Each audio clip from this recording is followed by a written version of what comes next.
Session तो शुरू होने दीजिए, क्योंकि सेशन शुरू होने से कुछ नहीं होता।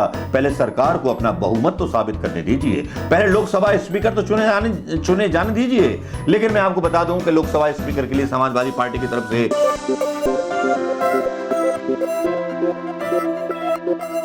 दोस्तों नमस्कार। प्रधानमंत्री मोदी जी के लगता है दिन बुरे शुरू हो गया। सुबह से लेकर मलोनी भाभी को लेकर के बड़े बड़े दावे किए जा रहे थे।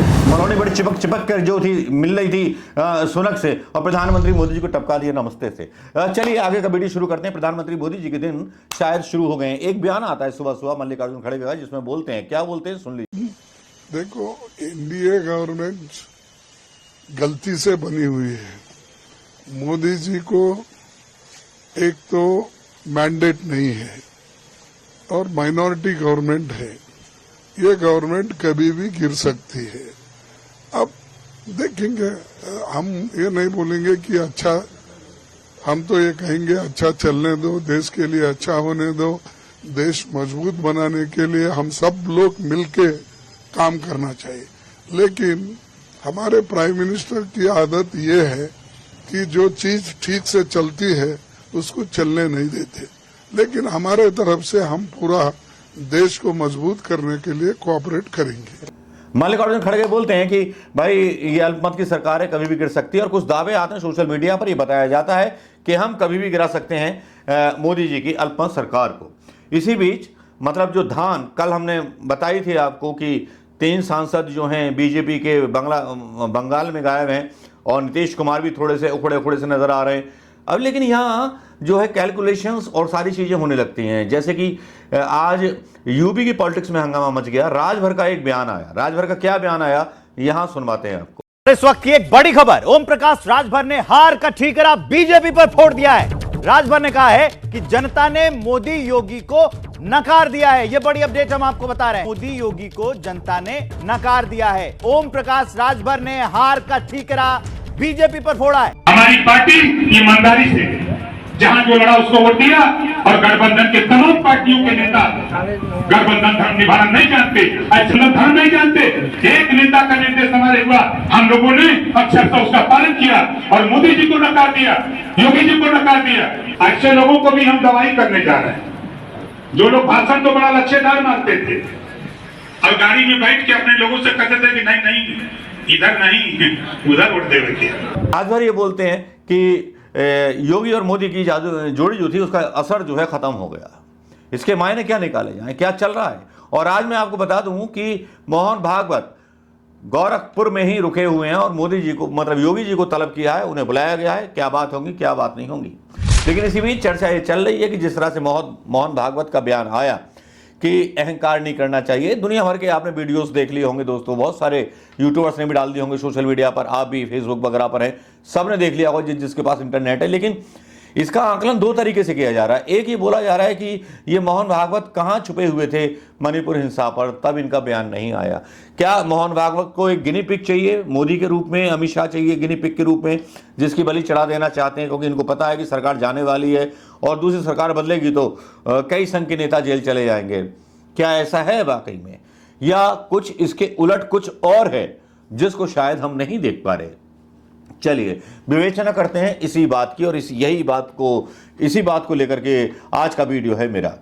क्या संघ प्रमुख ने पहले टिप्पणी नहीं की, क्यों नहीं की, किस लिए नहीं की? क्योंकि प्रधानमंत्री मोदी बहुमत में थे, सब कुछ थे।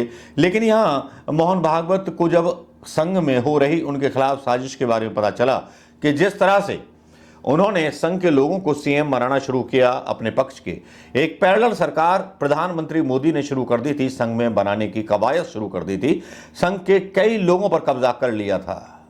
इनसाइड स्टोरी और अपुष्ट सूत्र ये बताते हैं कि ऐसा कुछ हो रहा था जिसकी भनक कानो कान मोहन भागवत को नहीं थी।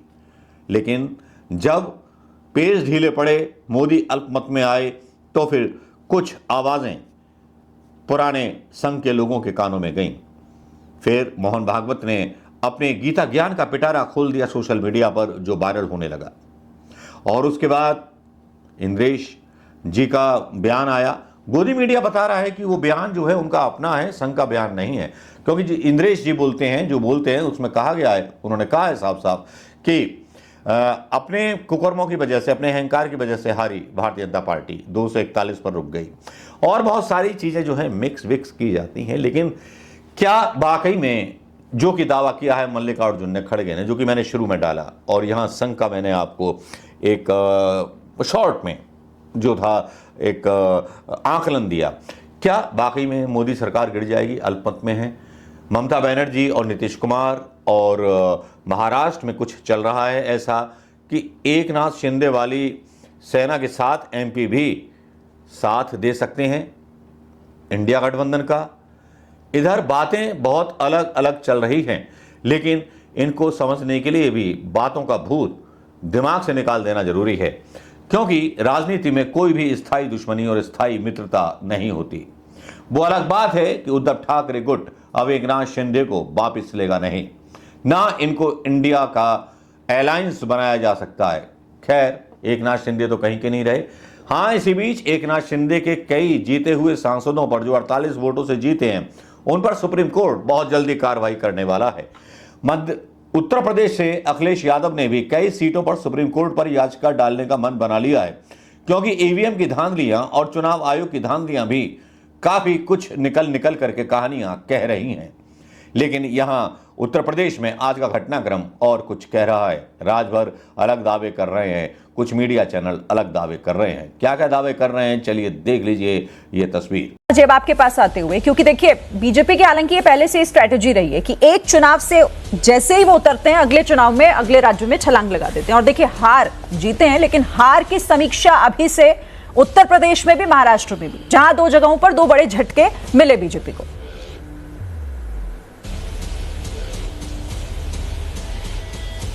नहीं, जो अभी आप कह रही हैं, जो ये अब लीपापोती कितनी भी की जाए या रफूगरी की जाए, उन्हें व्यक्तिगत बयान बताया जाए, लेकिन जो संगठन तो अमूर्त होता है, संगठन कुछ बोलता थोड़ी है, संगठन की बात व्यक्ति तो बोलते हैं।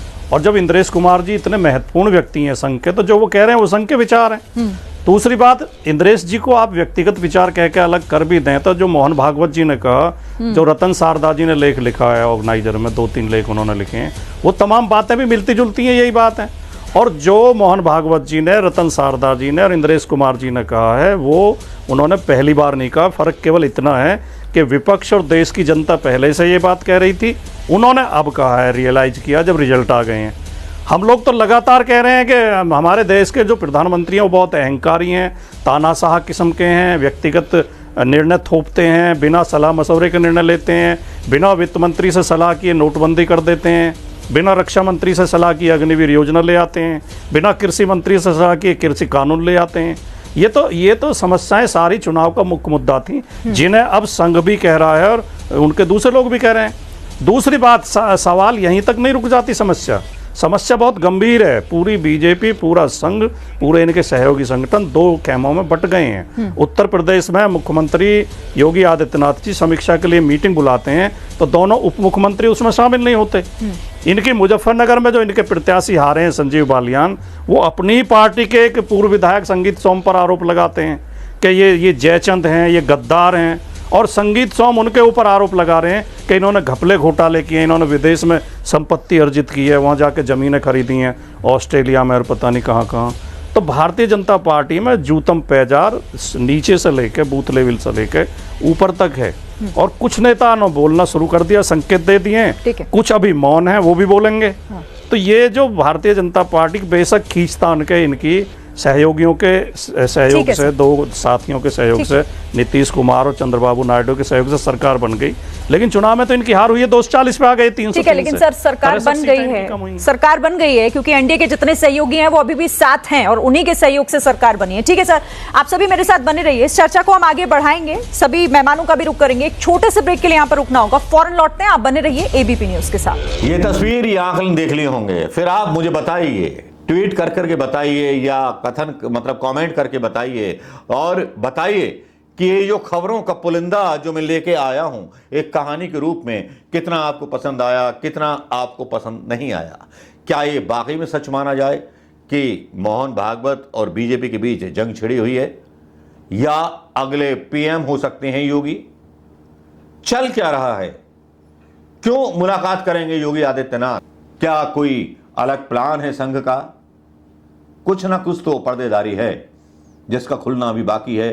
कुछ पर्देदारी इंडिया गठबंधन की तरफ से है, कुछ पर्देदारी संघ परिवार से है। क्योंकि मोदी परिवार जो लिखा गया था, जिस पर भी आपत्ति आई कि संघ परिवार है केवल, मोदी परिवार क्यों लिखा गया? तो मोदी परिवार इसलिए लिखा गया था क्योंकि मोदी जी ने अपनी एक समानांतर सत्ता आरएसएस के खिलाफ बनानी शुरू कर दी थी। इधर उद्धव ठाकरे ताल ठोक रहे हैं, उधर ममता बनर्जी ताल ठोक रही हैं। इधर नीतीश कुमार जो है अपने बगावती तेवर दिखा रहे हैं, लेकिन नायडू ने अपने तेवर छुपाए हुए हैं। किशोर जाएंगे ये तेवर, किशोर क्या पलड़ा झुकेगा, किसकी तरफ जाएगा ये पलड़ा, या मोदी की सरकार लगेगी सरकार या मिलेगी हार? आज इन्हीं सवालों पर है हमारा आज का यूट्यूब ब्लॉग। क्या पार्लियामेंट में चर्चा होगी लखनऊ में अकबरपुर की उजाड़ी हुई बस्तियों पर? क्या पार्लियामेंट में चर्चा होगी नीट के एग्जाम पर? पार्लियामेंट का सेशन तो शुरू होने दीजिए, क्योंकि सेशन शुरू होने से कुछ नहीं होता। पहले सरकार को अपना बहुमत तो साबित करने दीजिए, पहले लोकसभा स्पीकर तो चुने जाने दीजिए। लेकिन मैं आपको बता दूं कि लोकसभा स्पीकर के लिए समाजवादी पार्टी की तरफ से एक नाम है जो चल रहा है, एक दलित का नाम चल रहा है लोकसभा स्पीकर के लिए। और कौन है वो? हाँ, नाम बोल देता हूं, कमल का पर्यायवाची है, नाम समझ ही जाइएगा। लेकिन क्या वाकई में ऐसा होगा? कितने गुल और खिलाएगा इंडिया गठबंधन, कितनी परेशानियां खड़ेगा इंडिया गठबंधन? आइए आज के ब्लॉग में चर्चा करते हैं इसी बारे में। क्या संघ से भिड़ेगी भाजपा? क्या होगा मोदी सरकार का? चलिए शुरू करते हैं आज का वीडियो ब्लॉग।